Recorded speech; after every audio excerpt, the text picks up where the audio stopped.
with University and Cleveland, which is Kevin Conwell's ward.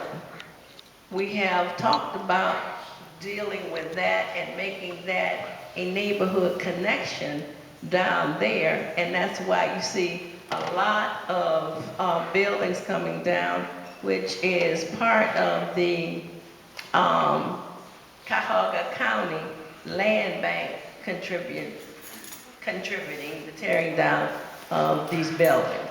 And as you notice, you see a lot of the old buildings that's coming down, and people say, if you're tearing down, what are you going to put in that space?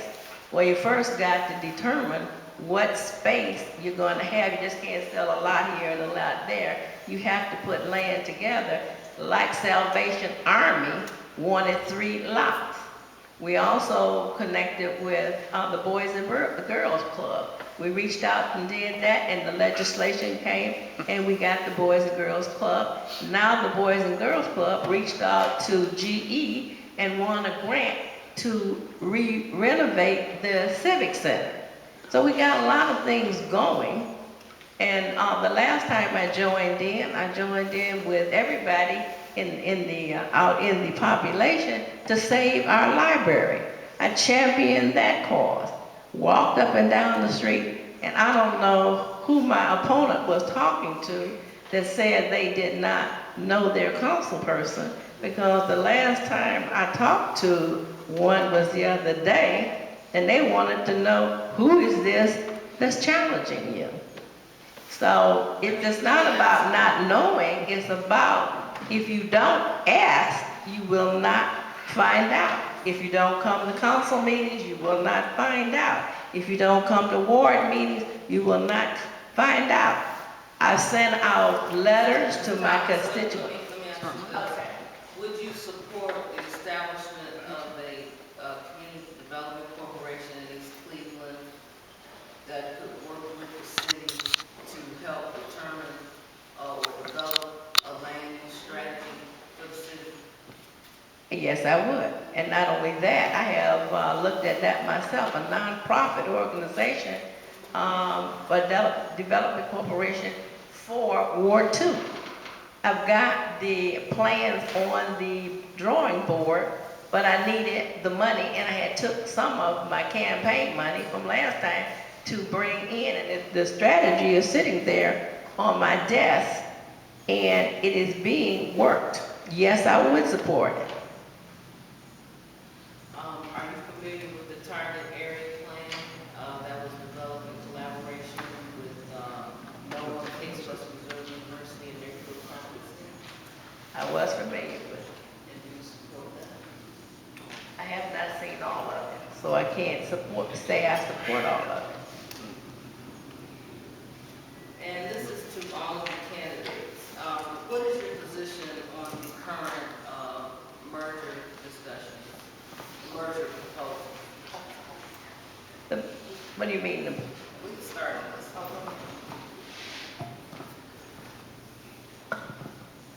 Being a lifelong resident of East Cleveland, I do not want to see my city decimated.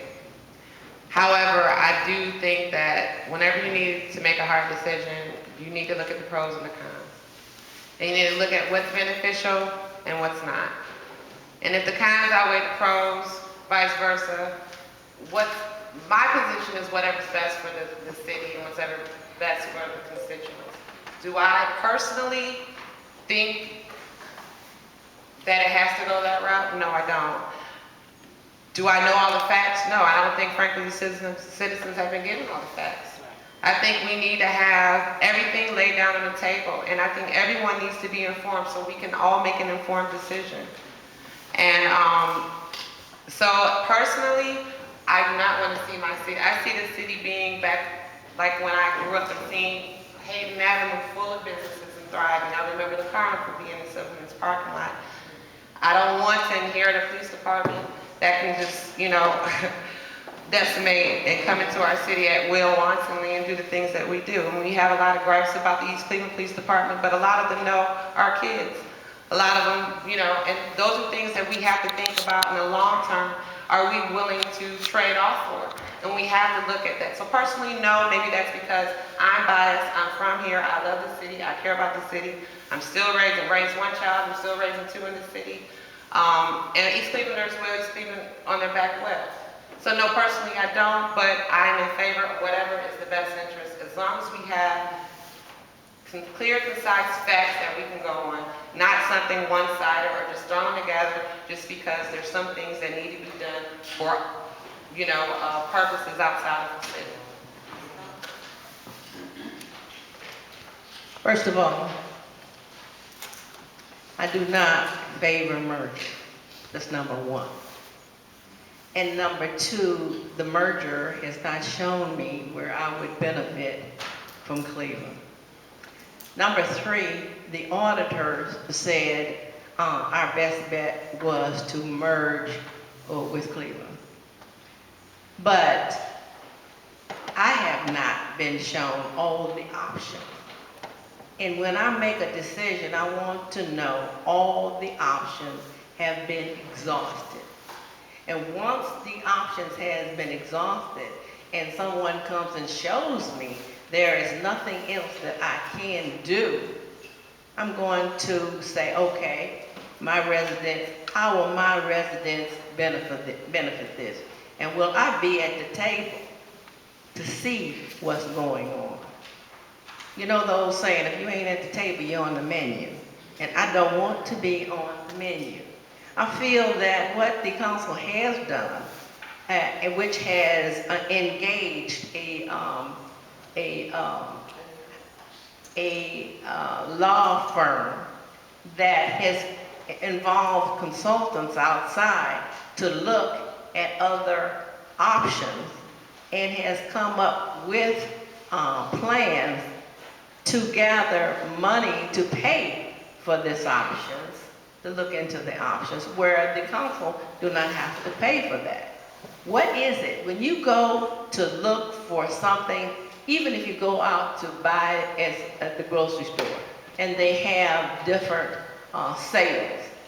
If grapes is $1.99 here, and somebody else has grapes for $1.64, and they are of the same quality, I'm going to go where the $1.64 is. But whatever, it has to be beneficial to my residents. And I'm not going to ever say that I know every resident, but I have been in this city for over 40 years. And I can tell you, in this 3-mile area, if you don't know about 60% of the people, because you see them at the grocery store, because you see them on the street, or you see them somewhere else, at the bank, which we're about to lose right now. Key Bank is moving on. But it's those things that are taking place that we have no control over because of the monies and the revenues that's leaving. The plan. Will the commission provide that information that you're looking for? Won't the commission gather facts and provide a report for the people to make that decision? What do you mean? You indicated that you wanted to know what, making sure that you see all the options and understand that it's in the best interest of the city. No, that was for the auditors were supposed to be looking at all of that. But it is also up to the council to do their part. And that's what we're doing at this particular time. But the commission is supposed to help us keep our feet on the ground and make sure that our money is intact. Our payroll now has been paid. We haven't missed a payroll. I'm sorry, maybe I did not make myself clear. The commission that is to be established. Oh, you mean, okay. Oh, I thought you were talking about the yes. I'm speaking of the commission for annexation. Okay. The one that the state law requires council to appoint people to follow the ballot petition.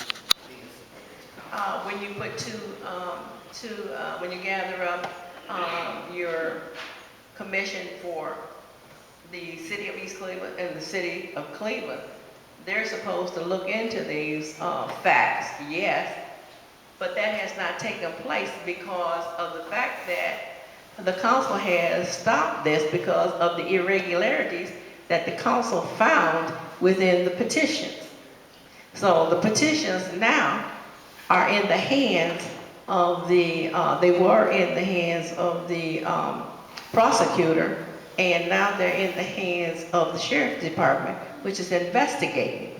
And they're saying there might be some criminal action that taken place. That's why everything has stopped, because of our intent to look and see just what was going on with those petitions. Was there any irregularities? And from what I'm being told, they're looking very closely at what is happening, and that is what has stopped it. It's not that the council has said, I'm not going to follow the rules, I'm not going to follow the policy, I'm not going to follow the procedure. But the council is saying if there's some irregularities there, it is going to be shown to our people in the city of East Cleveland. The law firm that you all have engaged, have they completed their report? No, they have not completed their report. They're still working on their report. They're also gathering information, like I told you, from the consultants that we are engaging in. And they have been working with some of the residents, and some of the residents have been called in, and they have been talking to them, and will continue to talk to them. And who's paying the law firm and the consultant? It is pro bono. They're doing it for free? Yes, ma'am. There is no money involved, except when they're going out to like the Cleveland Foundation and different areas like that, they are bringing in the money to support going out and getting and seeing where the different options are. Okay, Ms. Gowdy, your position on merger or annexation? Nah, when it first started, I wasn't for it, because I feel like God bless the child that have his own. And all this land that we got here, we can make it. I mean, they tear down stuff like I don't know what, and the land can be sold, not for no $100, not for no $150, but it can be sold for a lot of money. And I believe that the revenue can come in through selling the land. If you're going to sell something, they got to still pay taxes. Don't just sell the whole thing and so they can't pay taxes. We need some money up in here, and this is what they want, then they have to pay for it, you know? And I don't believe that the merge is going to solve anything. It never will. But what we need to do is try to find, you know, some revenue to solve a lot of these problems. And like I said, other cities done did it. We ain't the only one that's going having a bad day. Other cities do too. So merging is not in my system at all. No, not for the merge. Okay, we gotta try to get more quick questions in here before we wrap this portion up and get to the closing statements. This question, regarding the annexation of East Cleveland, with East Cleveland, we have been given a number of options that East Cleveland can utilize. For example, economic development, tax increase, increase in tax base, budget cuts. If we don't choose annexation, then how long would it be to put in place or set a substantial change or improvement to the city?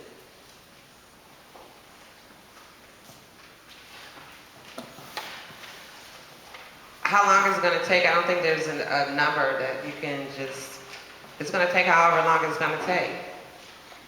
You know, with the effort all the way around from, you know, all the way from the top to the bottom. There's no, I don't have any numbers. I'm not privy to any annexation discussion or merger discussion. That's pretty much been handled behind City Hall, behind closed doors. I've yet as a citizen to see or been given anything, any numbers, to even give me any type of indication of how long how a turnaround like that would take place. I mean, certainly if we were able to bring companies in, if we were not to go with the merger, we were able to get companies in with tax abatement saying that they can hire this many East Clevelanders, or have some type of home ownership programs where you can get people to come back into the city. And if it goes as planned and we see more of that growth, then I'm sure it wouldn't take as long as what it seems like from where we're standing now, how long it may take. But I don't think we should be looking for a quick fix either way, whether it's the merger or whether it's what we have to, dig down into our boots and decide that we are going to make a difference, that we still do care, and then a lot of people have been fighting in City Hall and have been fighting just as a normal citizen to be heard. So I realize that a lot of people are tired and a lot of people don't necessarily have, and that's why education is important. That's why we have to get the youth involved. We have to have them carry the torch. You see the same faces at City Hall, or the same faces, and I haven't been to very many city council meetings. This is the beginning of my entrance into East Cleveland city government, because regardless if I hold a position in council or anywhere in the city, I'm still a citizen.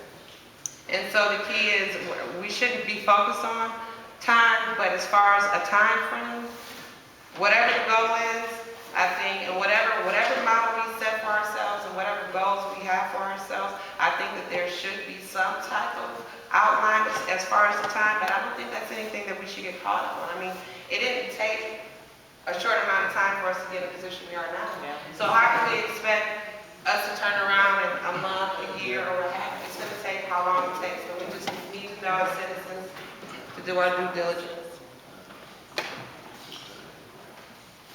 I don't think I can say anything different. What I can say is that you're talking about what your officials can do for you. It's not about what the officials can do for you. It's what can we do for each other to rebuild something that has went down. We're down, but we're not out. And I'm saying to you now that there's a lot of things that can be done that hasn't been done. And there's a lot in East Cleveland that we can promote. And one of the things that we can promote is ourselves. Our people have been patient. They have been consistent. They have been steadfast. And those that own homes are not ready to go. I raised 5 kids in the city of East Cleveland. All 5 of my kids went to school here. And I still maintain to tell you that I have those 4 left. I lost 1, and I lost a husband. And I'm still fighting to get what you need. And if I get what you need, I'm also getting what I need. We have these big houses, and we need to build. There's no time limit or time frame that you would be looking at in terms of a turnaround. Well, when you put a plan together, a plan is between 5 to 10 years. Okay? So that's what's called an overlook or forecast. What you forecast that you're going to do and how you're going to do it and how long it's going to take. Most programs and most plans is based on 5 to 10 years, sometimes 15 years. Look how long it took for us to get the rapid. Look how long it took for us to get the sewer, to repair our sewers and the infrastructure out here. It's not just coming, and saying, okay, we're going to do this. They had to put the plan together. They had to talk to the residents. They had to make sure that the money was there and where the money was going to come from. So since you do not support annexation, your plan, your substitute plan for that would be a 5 to 10 year revitalization plan? I didn't say that. I said most plans are between 5 to 10 years. I don't know how long it's going to take us to do a turnaround in here. But if you work on it, you will get, it's better late than never. And if you're talking about building something that has went down over the years, you know yourself that it's going to take some time. And I can't commit to saying 5 to 6 to 7 years, but I can commit to say that I will be working on it. I don't make promises, I make commitments. I don't complain, I make adjustments. Thank you. Ms. Guy? Well, mine is you never put a time limit on anything because sometimes when you plan something, it might not turn out the way you plan it. But it's a process, and I will process it slowly as needed. Don't try to rush it because when you rush things, it don't turn out the way it should be. And like goals, you know, you have to reach goals, you know, and that's what the city needs to start doing, reaching goals. After they plan something, reach the goal. Don't just leave it hanging. Like if I'm knocking down a house, well, I'm planning to put something there. Just don't leave the house knocked down. Put something there. And that's reaching your goal. Once you knock down something, put something there, that's a goal that has been met. So it comes with a process. I can't put a time limit on none of this because it took a long time for this to come. But we don't know if it's going to be a long time for it to build up. But I wouldn't put no time limit on it. It would be a process. I would do one street at a time, one ward at a time, just work together as a team. Okay, I have one last question before I get to closing statements. Please stop. Why did the council committee add a $50 fee to the water bill? We didn't have it. Or you increased the water bill? That was already in the plan for a period of years. The water was there was supposed to be a fee added on to that.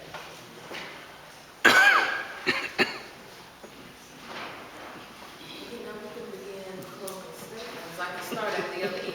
Start at the other end. You have 2 minutes for your closing. Yeah, the closed statement I'm making today is I'm glad to be here, and I'm glad that I am running for Ward 2, and I'm looking forward to the result of running for Ward 2 to make a change, because it's time for a change in Ward 2, 3, 4, and all the wards, you know. So my name is Juanita Gowdy, and I am running for Ward 2. Thank you.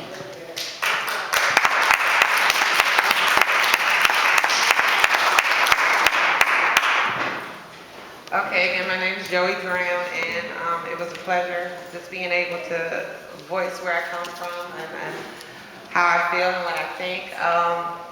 Again, me wanting to run for this position, I felt it was out of necessity. I felt that if no one was going to run for Ward 4, and if someone was to be appointed for Ward 4, then we would just have more of the same. And when you think about insanity, it's doing the same thing over and over, expecting a different result. And so we need fresh meat in there. We need fresh blood in there. We need people to come out.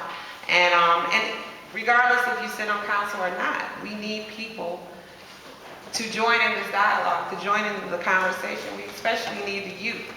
And that is something that absolutely I love to do, that I'm involved in. And I believe that that one thing creates waves of change for a community. When you see younger children standing up for a cause that you may have championed or you feel, you know, it inspires people. And I want to be a voice for the citizens here. I want to see City Hall transparent. I think that, people want to be heard, and I think that through me that can be done. So I thank you for your time. Thank you again, Noah and New Covenant Lutheran Church.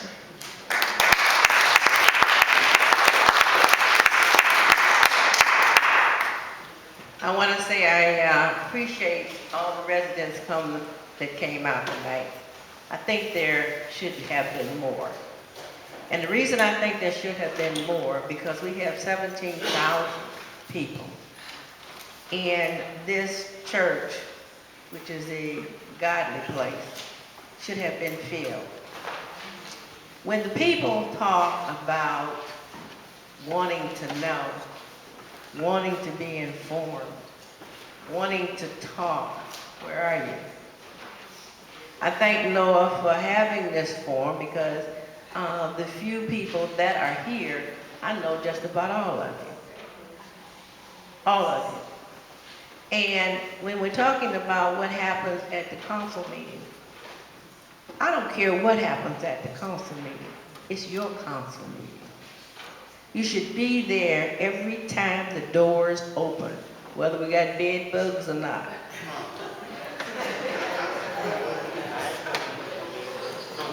I'm also saying that there has been a lot of controversy about East Cleveland. And most of the controversy don't come from outside. It comes from inside. And you know what they used to say in the olden days, you don't share your dirty linen. You wash it and make it better. And I'm saying to all the residents here, I want to see some of you come up to the council meeting. I don't know what you're looking for now, but the council meetings in the past were like a movie theater, they used to tell me. People would sit home and talk about eating popcorn in front of the TV. And when I became the council president, I tried to change all that. You don't see that now. You see a part of government that's trying to do a job. These independent council people get less than $300 a month. They come to the council, they listen to your concerns, and they try to help you. I know at least I do. And I want to say this about Miss Gowdy. She is a precinct committee person. She told me about the big hole that's on her street. I got involved and they're fixing the street. Okay? The other street that I fixed was, I think it's Garfield, up there by the school. And Miss Jackie can testify to that. I took care of that. I did a temporary on that last year in the winter. And this year, the street is being fixed. These things are happening. And I don't brag about them, I just do it. I ain't got time to brag about nothing. And if you want a change, you make that change. But when you make that change, make sure that you done looked at all your options when you make that change. Because Barbara Thomas is here to stay. Barbara Thomas lives at 1169 Collier Road and been there over 50 years. I have no intentions of going anywhere, and I'm asking you that on November the 3rd, you put your X by Barbara J. Thomas, who loves Ward 2 and who is the council president. Now she takes care of the whole city. Thank you. Thank you. I'd like to thank our candidates for coming out today. Give them a hand. And I also want to let you know that our next forum for East Cleveland School Board is scheduled for next Monday, October 26th. And please remember that the general election is Tuesday, September 3rd. Please, you, your neighbors, I'm sorry, November 3rd, November 3rd, November 3rd, November 3rd. So please come out and get all your neighbors and friends out to vote. Before we leave, I want to recognize all of the volunteers that made this night possible. I know that the ladies is back there in the back busy, but if some of you could just come up so folks can see you and give you a hand. Yes. Thank you so much. I mean, these ladies are the backbone of N.O.A.H, and I just want y'all to recognize